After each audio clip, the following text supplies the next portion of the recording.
بفرمایید. خیلی متشکرم. مهمان امشب ما که قرار چند شب هم در خدمتشون باشیم بله خدمت از شماست.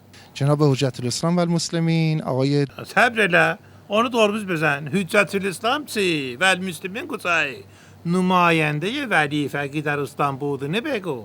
اونم نه ولی فقیه امروزها بدبخت بینوا. اون یکی ولی فقیه که هنوز جامعه زهری نخورده بوده. طلسمی داشت اینقدر. نشسته بود چی؟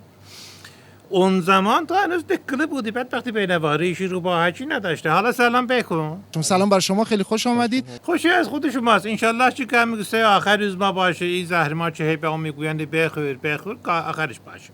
بالاخره در مسیر زندگی پیش میاد. بله اما این یکی در مسیر مرج پیش آمده. الان یک ماه توی بیت بحث زهر مارخوری میکنه. مثل که اردوی آمادگی میمونه در واقع که برای 11 ماه دیگر سال. ها من که دیدم تلفن میزنه از اونجا جواب نمیده آمدم حضوره. قبلا نمی آمده ها راه دور بوده. این دفعه که هواپیمان سوار شده از آن مهمان نوازی مهمانخانه چه اونه ها مهماندار از آن مهماندار پرسیده که چقدر راه تا تهران گفته نیم ساعت.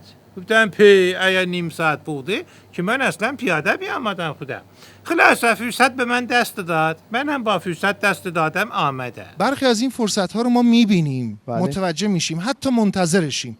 برخی از فرصت ها رو هم متوجه نمیشیم. عجب تو خدا تشتنها کشف کرده کاشف شده کریستوف کلمبه شده برای ما.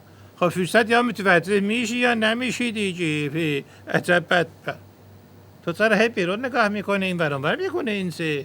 من داره برای تو صحبت میزنم شی سرت با دست پای بسکتبال میزنه. آخه بدبختی بینوا من که مال حسنه یک ماه فکر میکنه نمیفهمه که اون دیل واپس بدبختی بینوا اون تزوری رازه میشه. حالا توی بسیجی که اون ورم نگاه میکنی میفهمی. عجب بدبختی این بسیجی خیلی خنگه. تو راه بیان نور نهار به این کرفسه دادند شام اسفناج دادن فردا صبحی که نان با سبزی دادن گفت نهار چیزی درست نکنه خودم میرم میچرم. بدبخت بنوا به جای اینکه بروی بیرون بچره وقتی راه بیان نوچی آوردند تو را توی هتل بچری دیگه. گاماز بدبخت بنوا بحث üzmای بنوا بود که تلیسم شکستگی شده. هر کس از یک طرف این بدبختی میکشه. یعنی الان همین که شما میفرمایید مردم موافقن دیگه.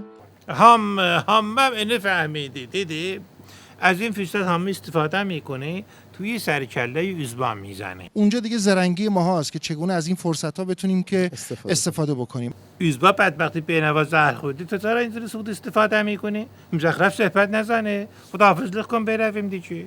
شبتون بخیر و خداوند یار و نگهدارتون. چقدر کریم منظر بشه اینجور میکنه.